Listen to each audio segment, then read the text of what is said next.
Thank you very much, and very welcome to you all. And assalamu alaikum, wherever you all are. I think the beauty of this kind of platform, we all can join from anywhere in the world. And I was listening Petru very carefully, and it's a wonderful presentation. And I'm very honored to be part of this conference today. I'd like to discuss the reality check of UN SDGs and its application by universities. And my agenda or the areas I will highlight, the introduction, method, and some background on this area. Then we created really two hypotheses mainly: research grants and funding on SDGs, research publication on SDGs, and research collaboration, some policy prescriptions, and our case study as Prince Sultan University, what we are doing accordingly. So as you all know, the IPCC, Intergovernmental Panel on Climate Change, every year they produced a report, and the recent report saying we need a 50% reduction in greenhouse gases by 2030.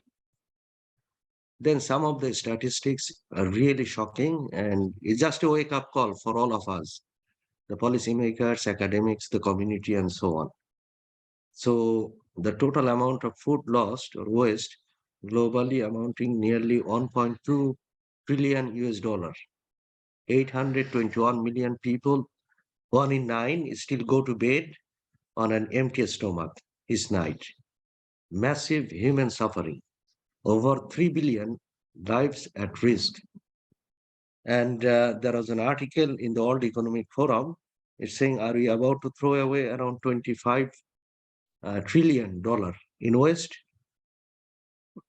So we produced a white paper recently in collaboration with Times Higher Education, PSU, and Digital Science. We discussed on the UN SDG linked research across the developing and developed world, and analysis of 15 years of research data.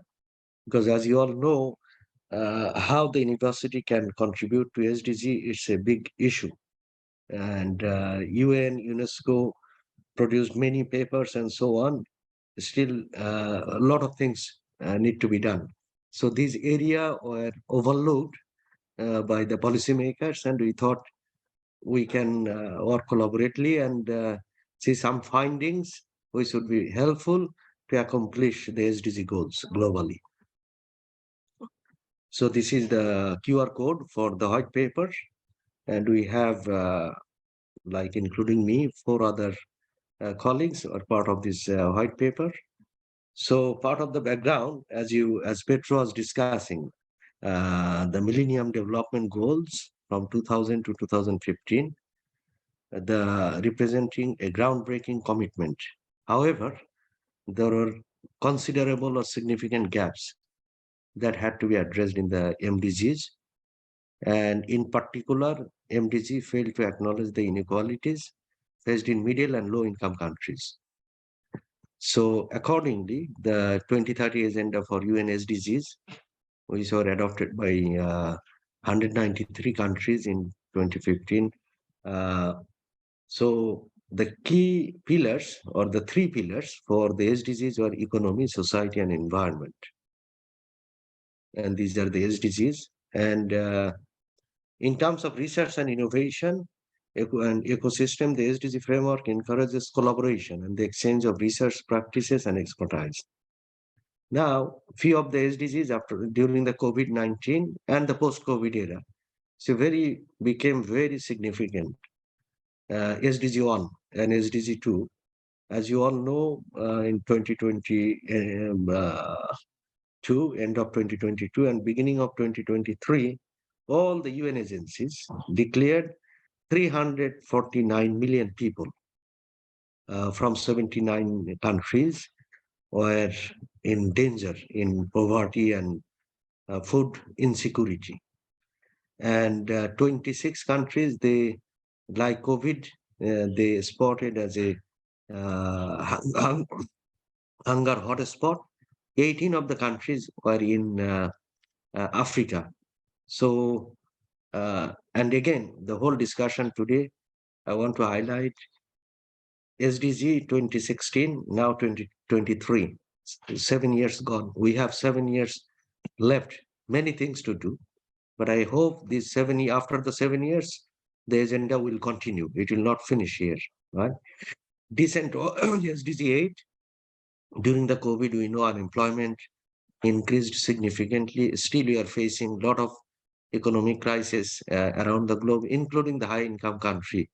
And Professor Alom, based in the UK, you know UK economy better than us, right? So it's becoming very difficult. So I think there need to be some urgent areas to be addressed by the policymakers.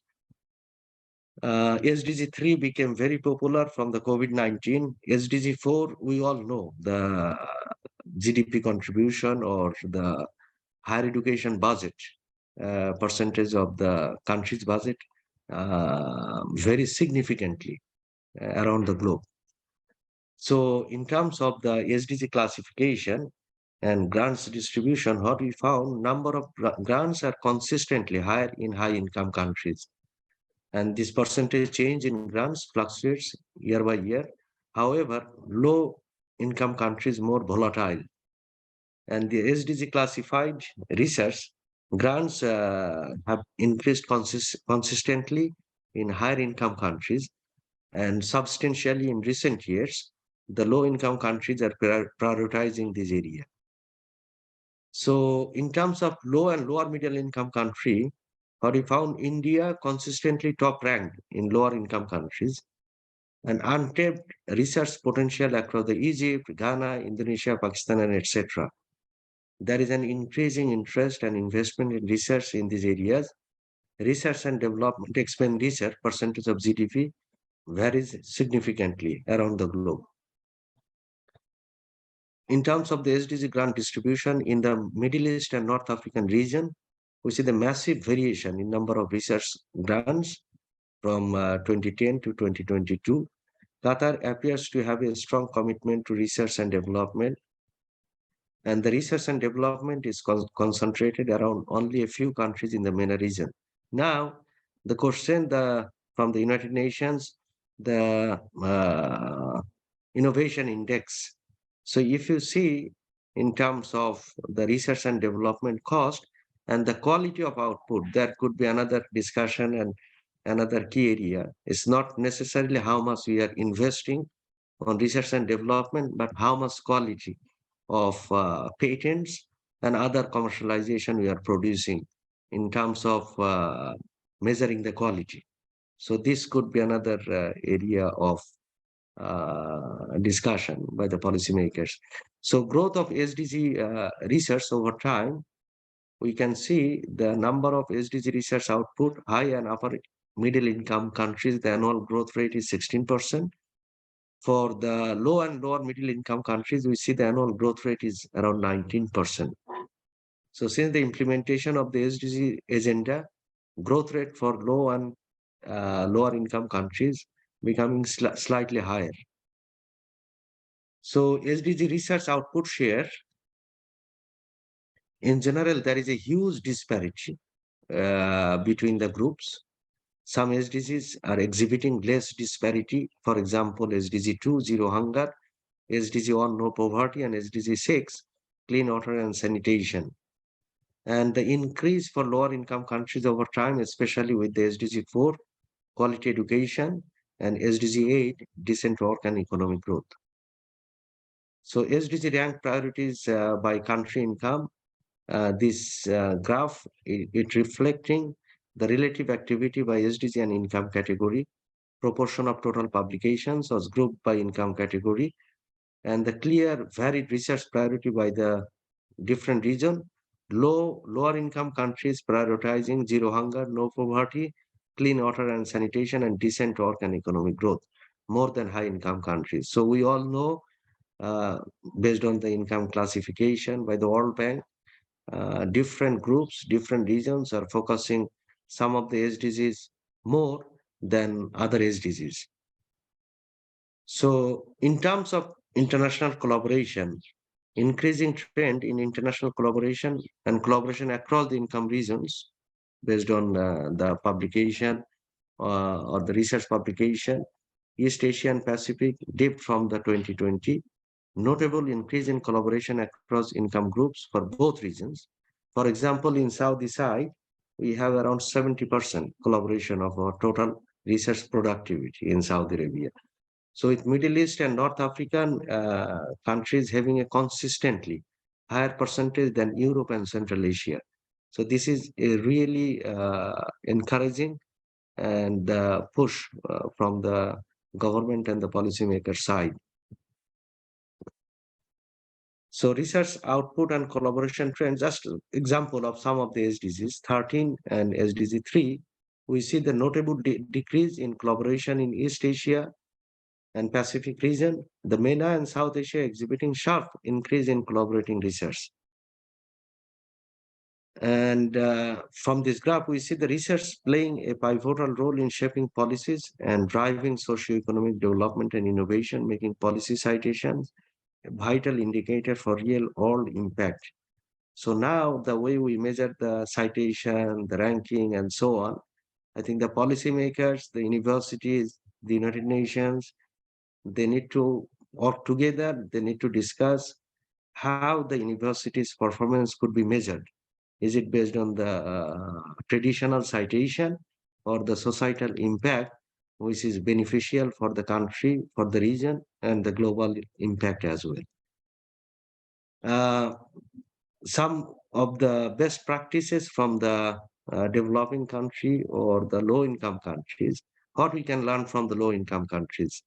Ethiopia's commitment to consistently incorporating trust markers in its research publication does exemplify its dedication to transparency and integrity in scientific endeavors, positioning as a leader in following the best practices in the research integrity.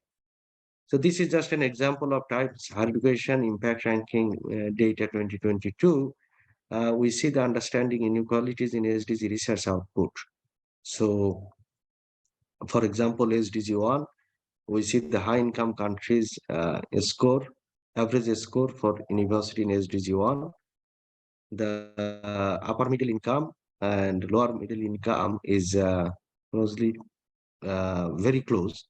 But there is a huge gap between the high, upper middle, and low income countries. Similarly, SDG 2, but here, zero hunger, the lower middle income countries are higher than upper middle income countries.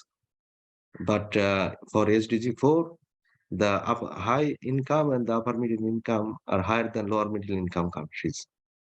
SDG 5, a similar picture, high income countries, upper middle income countries are higher than lower middle income countries.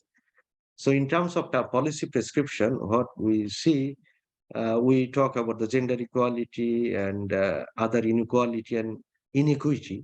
But in terms of the research, because we all know the research can make a solution or a tool for addressing the community challenge, the country challenge, and so on. So how we want to envision the research for a country level and the global level as well, and how the developing country and developed country work together to reduce this significant gap, which hasn't been discussed earlier. So uh, what we come up with some of the policy prescriptions. Greater collaboration is needed. Policymakers and stakeholders must incentivize the SDG research. In particular, local and international policy makers should incentivize SDG research, where the high-income countries may collaborate with the low-income countries to reduce the ever-increasing gap on research productivity and the quality. The local and international policymakers should provide local and national, regional, and international strategy for conducting impact study on SDG-related research, through which the solutions of current issues and challenges could be identified. Now, I know my time is going to be up. Very quickly, I will focus on what we are doing in Saudi. as a Prince Sultan University as a case. As you all know, in Saudi Arabia, around 1.62 million students in higher education, nearly 5% of the total population, which is 35, above 35 million population. We have around 36 private universities, 29 public universities, but more than 94% of the students are in public universities. In Saudi Arabia, the government is spending 7.8% GDP on education, which is the rank number 3 in the world. However, the gross expenditure on R&D was equal to 0.5%. These are the Global Innovation Index pillar on Saudi Arabia, the market sophistication, Global Innovation Index, and so on. And as you all know and familiar with the Saudi Vision 2030, which is the blueprint of all sectors development, including the education, the women's participation, the government aiming 30% by 2030. And you see the impact, the 2020, during the COVID, that commitment has been achieved. And now the women's participation is around 35.6%. The key area where is the education sector, the bachelor's and or equivalent level, the unemployment rate is high, which is 14.9%, especially for the the three subject classification: natural science, mathematics, statistics, arts and humanities, and education. The unemployment rate is very high. It's not only the case in Saudi, it's a global picture. Different countries may have, like, other subjects can be included or excluded, but the policymakers need to address significantly. Should we delete those subjects? How we can increase more skills on the sustainability side and so on, so they can be employable. And the climate action, as per the Crown Prince and the Prime Minister of Saudi, Crown Prince Mohammed bin Salman, uh, according to him, climate action will enhance competitiveness, spark innovation, and create millions of high-quality jobs. Because still people have misconception. The climate is like, costing everything. So we need to see as a business model, the impact model, and so on. And this is the agenda for sustainable future for Saudi. And the Saudi, as you all know, aiming to be net zero carbon country by 2060. As part of Prince Sultan University, Center for Sustainability and Climate is a think tank, and we are aiming to address the Saudi Vision 2030 SDGs by inspiring action, developing leadership, and building the networks. And we rightly mentioned the climate justice. Here, the climate justice means there is a knowledge gap. The students, they need to understand that part. And we are the first university to be a signatory of SDG Accord. We the first unit to place the net zero carbon by 2060 in Saudi, and we are the first university to emissioning 5,000 tons of carbon uh, recently, and we are the first university as a carbon neutral certified university in the MENA region. And recently we became the top among the top 6 universities in Saudi to be rated US 5-star. Most importantly, on the environmental category, we are the only and the first university in Saudi to have recognized as a 5-star on the environmental impact. This is our Times Higher Education Impact Ranking. We have our strategic plan, we call the CAR. Of course, not the energy efficient CAR. Curricula, awareness and initiatives, research, policy, dialogues, and impact. And this is aligning with the United Nations strategic plan: people, planet, prosperity, and peace and partnership. We also the first organization in Saudi developing 4 phases or 40 years strategic plan to become net zero carbon university by 2060. We have, in terms of the sustainable governance, we have the sustainability ambassadors, student sustainability ambassadors, sustainability fellows, and all the programs at PSU We are integrating the SDGs into the curricula, and not only the SDGs. We would like to take the lead and globally on the agenda, the sustainability. If somebody from the architecture, they are having the architectural course on the sustainability, sorry, skills, so they can go to the market with that skills. So it will help all the disciplines. We have the carbon management planning committee who are overseeing, and we have around 11 sustainability policies at our university. We have the global advisory board for the government side, the ministry, the United Nations, like all big four, that part of our global advisory board of the think tank. There's an article of PSU. We are placing the SDGs at the heart of our mission. This is our sustainable development report. Every year we are producing a very detailed report on accomplishing all the SDGs. We have the first student SDG club in Saudi, and they're working on three areas: acting on environmental climate, building new sustainable community, collaborate, change, and impact the community. We are the first university where we introduced the carbon literacy project in campus. So all the stakeholders within the campus, students, faculty, staff, everyone should have the knowledge on carbon literacy. And already 20 of our faculty have been awarded as a carbon literacy certificate.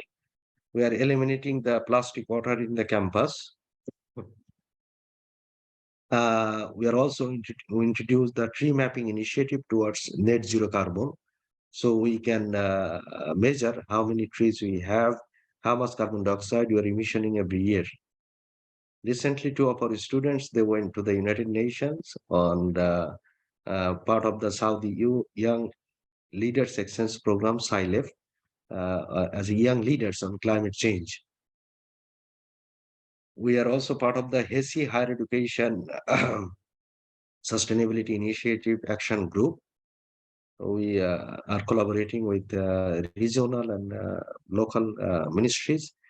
We had a meeting with the Bahrain Sustainability Minister. The Education Minister visited us.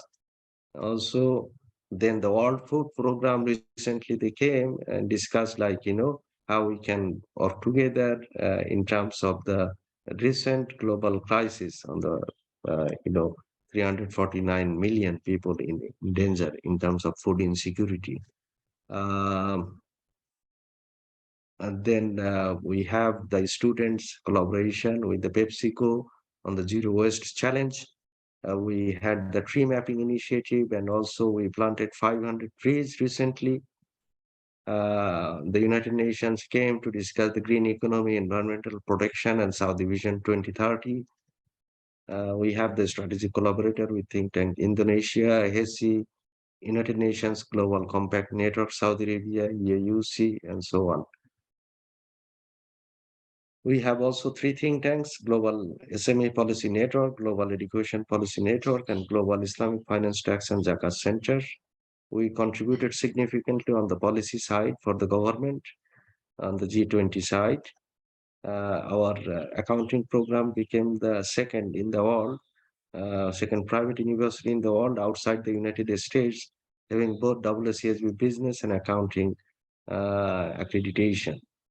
And our curricula, our project with the Ministry of Commerce have been recognized by the World Bank and the IFAC as a global model curricula and the skill-based curricula.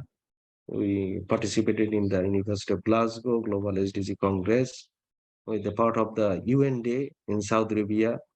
Our students, our faculty are regularly arranging the awareness session for the faculty, for the students, and so on. We have our journal, and this is the one of the top 10% journal in the world, precisely top 6% journal in the world, produced by university, and we are highlighting the SDG element as well. And the beauty and the objective of the journal, establishing this journal, this is an open access. So my presentation, where the developing and or high income countries, there is a barrier or huge gap. So our idea was to have this open access, so people from the African countries or the East Asian countries, they can have free access on all these articles. And we have around 192 members from 44 countries, around 130 universities. People from Harvard and Oxford, they're also publishing here. Thank you all very much. And I strongly believe we together for a sustainable future. Thank you.